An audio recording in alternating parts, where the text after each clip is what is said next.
लीजिए प्यारे विद्यार्थियों, 4 तारीख को होने वाला कक्षा 9 का आपका अर्धवार्षिक परीक्षा का एकदम असली वाला पेपर लेकर आ चुका हूं। जैसा पेपर प्यारे बच्चों मैं यहां पर आपको बताऊंगा ना, ठीक वैसा का वैसे क्वेश्चन पेपर प्यारे बच्चों आपको परीक्षाओं में देखने को मिलेगा।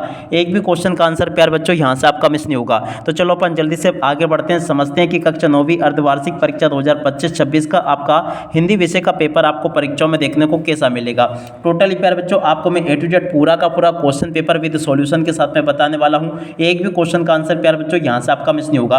तो चलो अपन जल्दी से आगे बढ़ते हैं, समझते हैं आपके पूरे पेपर को और इस पेपर के पूरे सॉल्यूशन को। तो देखिएगा प्यारे बच्चों, एकदम रियल वाला क्वेश्चन पेपर मेरे द्वारा यहां पर आपको बताया जा रहा है। और अगर फिर भी आपको यकीन नहीं होना तो प्यारे बच्चों आप लोग अपने मोबाइल फोन से इस बार कोड को स्कैन करके देख लेना। एकदम प्यारे बच्चों ये रियल वाला क्वेश्चन पेपर है। आप लोगों को प्यारे बच्चों पूरा का पूरा क्वेश्चन पेपर विद सॉल्यूशन के साथ में बताऊंगा। एक भी क्वेश्चन का आंसर प्यारे बच्चों यहां से आपका मिस नहीं होगा। तो चलो अपन जल्दी से आगे बढ़ते हैं, समझते हैं कि कक्षा 9वीं अर्धवार्षिक परीक्षा 2025-26 का आपका हिंदी विषय का पेपर आपको परीक्षाओं में देखने को कैसा मिलेगा। टोटल क्वेश्चन प्यारे बच्चों आपके पेपर में 23 पूछे जाएंगे और देखो प्यारे बच्चों 75 अंकों का पूरा पेपर होगा।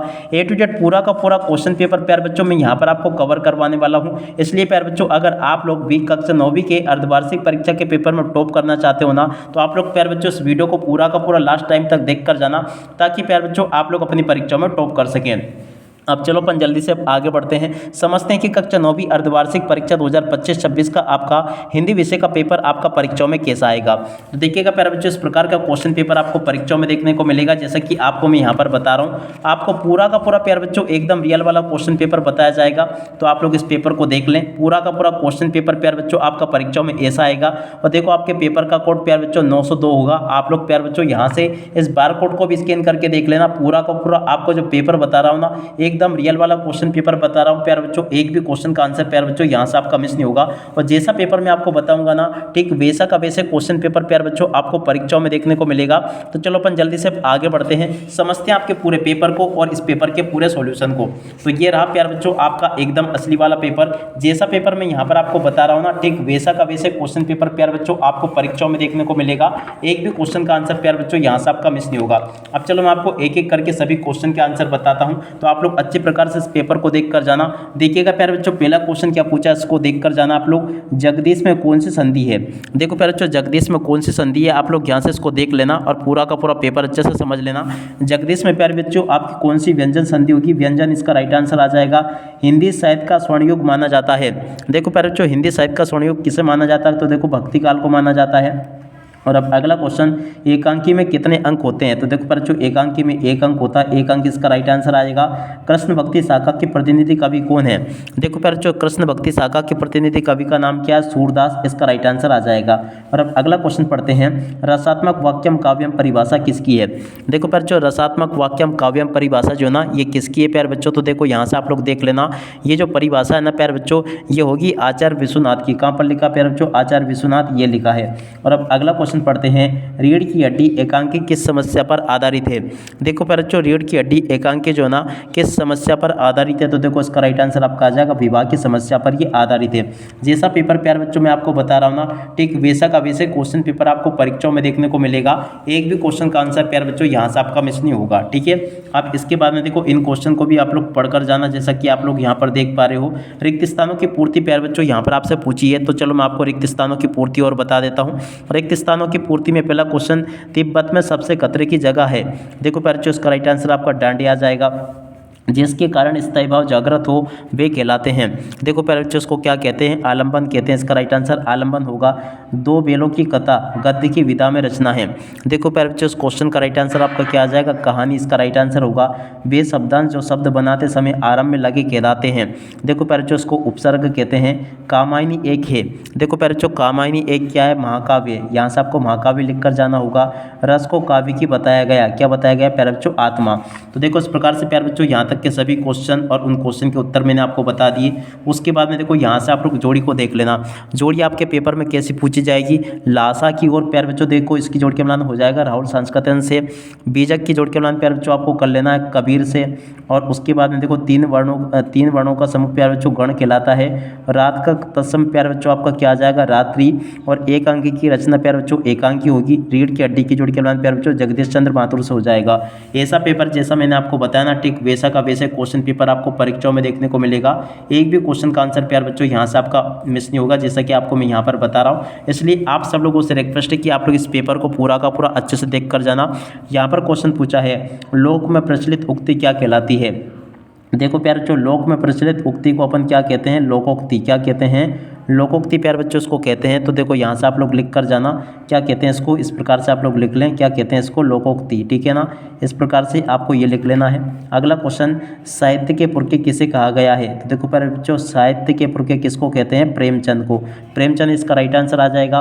बिना पूर्वापर संबंध के स्वयं में पूर्ण होने वाले काव्य क्या कहलाता है। तो देखो प्यारे बच्चों, उसको क्या कहते हैं अपन, मुक्तक काव्य प्यारे बच्चों उसको कहते हैं। क्या कहते हैं, मुक्तक, और उसके बाद में काव्य यहाँ से आपको लिख कर जाना होगा। और अब अगला क्वेश्चन, ज्ञान मार्ग की भक्ति शाखा के प्रतिनिधि कवि कौन है।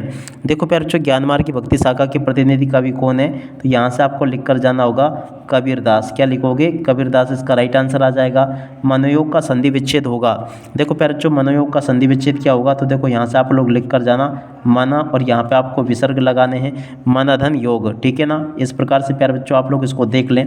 और अब अगला क्वेश्चन, विस्तृत कलेवर वाले काव्य को क्या कहते हैं। देखो प्यारे बच्चों, विस्तृत कलेवर वाला काव्य क्या कहलाता है। तो देखो यहाँ से आपको लिख कर जाना होगा महाकाव्य प्यारे बच्चों इसको कहते हैं। महाकाव्य एकदम आपका राइट आंसर होगा। तो यहाँ तक के क्वेश्चन के आंसर मैंने आपको बता दिए। और अब आगे पूछें, सत्य सत्य छांट कर लिखिए। तो चलो मैं आपको जल्दी से सत्य सत्य और बता देता हूँ। पहला क्वेश्चन पूछा है, माखनलाल चतुर्वेदी को देश की आज़ादी के लिए जेल जाना पड़ा। देखो बच्चों, ये क्वेश्चन सत्य होगा। लॉरेंस को कबूतर से प्रेम था। तो देखो बच्चों, ये जो क्वेश्चन पूछा ना, ये आपका असत्य हो जाएगा, क्योंकि देखो गोरैया से प्रेम था। और जैसा पेपर में आपको प्यारे बच्चों बता रहा हूँ ना, ठीक वैसा का वैसे क्वेश्चन पेपर आपको परीक्षाओं में देखने को मिलेगा। एक भी क्वेश्चन का आंसर प्यारे बच्चों यहाँ से आपका मिस नहीं होगा। जैसा पेपर बता रहा हूँ ना, वैसा का वैसे क्वेश्चन पेपर आपका परीक्षाओं में आएगा। रामस्वरूप की बेटी का नाम प्रेमा था। देखो ये भी आपका सत्य होगा। और देखो प्यारे बच्चों, अगर आपको फिर भी यकीन नहीं होना, तो आप लोग अपने मोबाइल फ़ोन को उठाओ, इसका स्क्रीनशॉट लो और पूरा का पूरा सर्च करके देख लो। ये प्यारे बच्चों एकदम रियल वाला पेपर मैं यहाँ पर आपको बता रहा हूँ। और अब अगला क्वेश्चन पूछा है, विभीषिका से तात्पर्य भयंकरता से है। देखो प्यारे बच्चों, ये जो क्वेश्चन पूछा ना, ये भी आपका सत्य हो जाएगा। जहाँ नायक नायिका का वीर्य का वर्णन हो, वह संयोग श्रृंगार होता है। देखो प्यारे बच्चों, ये भी आपका असत्य हो जाएगा। हरिशंकर परसाई का जन्म मध्य प्रदेश में हुआ था। तो देखो प्यारे जो ये क्वेश्चन, ये भी आपका सत्य हो जाएगा। तो देखो यहाँ तक के इन सभी क्वेश्चन के उत्तर को देख लो और पूरा का पूरा इसको समझ लो। और उसके बाद में जो क्वेश्चन प्यारे बच्चों पूछे हैं, इन सभी क्वेश्चन के उत्तर को देख लेना। भक्ति काल को कवि स्वर्णयुग क्यों कहा गया है। देखो प्यारे, जो भक्ति काल को स्वर्णयुग क्यों कहा गया है, इस क्वेश्चन के उत्तर को यहाँ से देख लें और पूरा का पूरा इसको याद कर लेना। ये मैंने आपको बता दिया पूरा क्वेश्चन और इस क्वेश्चन का उत्तर। और अब अगला क्वेश्चन प्यारे बच्चों पूछा है, छायावाद के दो कवियों के नाम और उनकी रचनाएं सहित आपको लिखना। तो देखो उस क्वेश्चन के उत्तर को यहाँ से देख लें। और अब अगला प्यारे बच्चों क्वेश्चन पूछा प्रश्न नंबर 7, कवि को कोयल से इसरा क्यों हो रही है। तो देखो इस क्वेश्चन के उत्तर को प्यारे बच्चों यहाँ से देख लो, ये लिखा है। और अब अगला क्वेश्चन प्यारे बच्चों देखते हैं क्या पूछा है, मानसरोवर से कवि का क्या आशय है। देखो प्यारे बच्चों, मानसरोवर से कबीर का क्या आशय, इस क्वेश्चन के उत्तर को यहाँ से देखकर लिख दो प्यारे बच्चों, ये लिखा है। और अब अगला क्वेश्चन प्यारे बच्चों पढ़ते हैं अपन, क्या दे रखा है। तो यहाँ से आप लोग देख कर जाना, कबीर के काव्य में भाव सुंदर की विशेषता आपको बतानी। तो देखो प्यारे बच्चों, कबीर के काव्य की भाव सुंदर की विशेषता ये लिखी है। और सर्वेश्वर दयाल सक्सेना की रचनाओं के नाम प्यारे बच्चों यहाँ से देख कर लिख दो, ये लिखे हैं। और अब अगला क्वेश्चन प्यारे बच्चों देखते हैं क्या पूछा है, दुआचंद की परिभाषा उदाहरण सहित आपको समझानी है। तो देखो प्यारे बच्चों, दुआचंद की परिभाषा उदाहरण सहित यहाँ से देख कर लिख दो। और अब अगला क्वेश्चन प्यारे बच्चों पूछा, पंडित जगन्नाथ के अनुसार काव्य की परिभाषा यहाँ से देख कर लिख देना। और अब अगला क्वेश्चन प्यारे बच्चों पूछा है, रोद रस की परिभाषा लिखिए और एक उदाहरण दीजिए। देखो प्यारे बच्चों, रोद रस की परिभाषा और एक उदाहरण यहाँ से देख कर लिख दो, ये लिखा है। और अब अगला क्वेश्चन प्यारे बच्चों पूछा है, अनुप्रास अलंकार की परिभाषा आपको लिखनी है। तो देखो प्यारे बच्चों, अनुप्रास अलंकार की परिभाषा यहाँ से देखकर लिख दो, ये बता दी मैंने आपको। और अब अगला क्वेश्चन प्यारे बच्चों पूछा है, नाटक किसे कहते हैं। देखो प्यारे बच्चों, नाटक किसे कहते हैं, इस क्वेश्चन के उत्तर को यहाँ से देखकर लिख दो। और यात्रा वृतांत किसे कहते हैं, इस क्वेश्चन के उत्तर को प्यारे बच्चों यहाँ से देखकर लिख दो। और उसके बाद में चलो अपन आगे बढ़ते हैं, आगे क्वेश्चन पढ़ते हैं। यहाँ पर क्वेश्चन पूछा है, अपनी यात्रा के दौरान लेखक को कौन कौन सी कठिनाइयों का सामना करना पड़ा। देखो प्यारे बच्चों, अपनी यात्रा के दौरान लेखक को कौन कौन सी कठिनाइयों का सामना करना पड़ा, इस क्वेश्चन के उत्तर को यहाँ से देखकर लिख दो। और उसके अथवा में जो क्वेश्चन पूछा प्यारे बच्चों, प्रेमचंद के फतेह झूठे पाठ के आधार पर प्रेमचंद के व्यक्तित्व की विशेषताएं प्यारे बच्चों आपको बताने, इस क्वेश्चन के उत्तर को यहाँ से देखकर लिख दो। और अब अगला क्वेश्चन, आज की उपभोक्तावादी संस्कृति हमारे दैनिक जीवन को किस प्रकार प्रभावित कर रही है। तो देखो प्यारे बच्चों, इस क्वेश्चन के उत्तर को यहाँ से देख लो और पूरा का पूरा लिख दो। और अब अगला क्वेश्चन प्यारे बच्चों पूछा है, सांवले सपनों की याद पाठ के शीर्षक का कितना सार्थक है। तो देखो उस क्वेश्चन के उत्तर को यहाँ से देखकर लिख दो।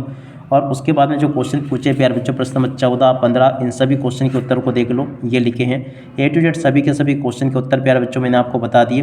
प्रेमचंद की भाषा शैली प्यारे बच्चों पूछिए तो देखो प्रेमचंद की भाषा शैली यहाँ से देख कर लिख दो, और महादेवी वर्मा की 2 गद्य की विशेष रचनाओं के नाम प्यारे बच्चों यहाँ से देख कर लिख दो। और अब अगला क्वेश्चन पूछा प्रश्न नंबर 16, मृत्यु का तरल दूध किसे कहा गया है। देखो प्यारे बच्चों मृत्यु का तरल दूध किसे कहा गया है, इस क्वेश्चन के उत्तर को यहाँ से देख कर लिख दो। रीढ़ की हड्डी एकांकी का उद्देश्य क्या प्यारे बच्चों, इस क्वेश्चन के उत्तर को यहाँ से देख कर लिख दो। हथकड़ियों को घेना क्यों कहा गया प्यारे बच्चों, इस क्वेश्चन के उत्तर को यहाँ से देख कर लिख दो। मरकट को गाँव को मरकट डिब्बे सा खुला क्यों कहा गया प्यारे बच्चों, इस क्वेश्चन के उत्तर को यहाँ से देख कर लिख दो। और उसके बाद में देखो अब आगे बढ़ते हैं, आगे के सभी क्वेश्चन और उन क्वेश्चन के उत्तर और मैं आपको बता देता हूँ ताकि प्यारे बच्चों आप लोग अपनी परीक्षाओं में टॉप कर सके, ठीक है ना। अब देखो इसके बाद में अब आगे आपका पेपर परीक्षाओं में ऐसा आया है जैसा कि आपको मैं यहाँ पर बता रहा हूँ। देख सकते हो प्यारे बच्चों A to Z यहाँ तक के सभी क्वेश्चंस मैंने आपको बता दिए हैं। एक भी क्वेश्चन का उत्तर प्यारे बच्चों यहाँ से आपका नहीं छूटा है, ठीक है। इसके बाद में देखो प्रश्न नंबर 18 के उत्तर को यहाँ से देख लो, उसके अथवा वाले क्वेश्चन के उत्तर को प्यारे बच्चों यहाँ से देख लो। प्रश्न नंबर 19 का उत्तर प्यारे बच्चों ये लिखा है। इसके बाद में जो क्वेश्चन दे रखे हैं उन क्वेश्चन के उत्तर प्यारे बच्चों ये लिखे हैं। व्यायाम से होने वाले लाभों को प्यारे बच्चों आपको एक अनुच्छेद लिखना था, इस क्वेश्चन के उत्तर को यहाँ से देख लें। बाकी क्वेश्चन के उत्तर को प्यारे बच्चों यहाँ से देख कर लिख दो। इस प्रकार से प्यारे बच्चों मेरे द्वारा आपको सभी के सभी क्वेश्चन और उन क्वेश्चन के उत्तर बता दिए गए हैं। एक भी क्वेश्चन का उत्तर प्यारे बच्चों यहाँ से आपका मिस नहीं होगा अगर आपने इस पेपर को अच्छे से देख लिया, पढ़ लिया और समझ लिया। तो देख सकते हो प्यारे बच्चों पूरा का पूरा टोटली क्वेश्चन पेपर मैंने आपको बता दिया है, और जैसा क्वेश्चन पेपर प्यारे बच्चों मैंने आपको बताया ना, ठीक वैसा का वैसे क्वेश्चन पेपर आपको परीक्षाओं में देखने को मिलेगा। अब इसी के साथ में प्यारे बच्चों इस वीडियो को यहीं पर पूरा करते हैं। नमस्कार, जय हिंद, जय भारत। आप सब लोगों से रिक्वेस्ट है प्यारे बच्चों आप लोग इस वीडियो को अपने सभी दोस्तों के साथ में ज़्यादा से ज़्यादा शेयर जरूर करना।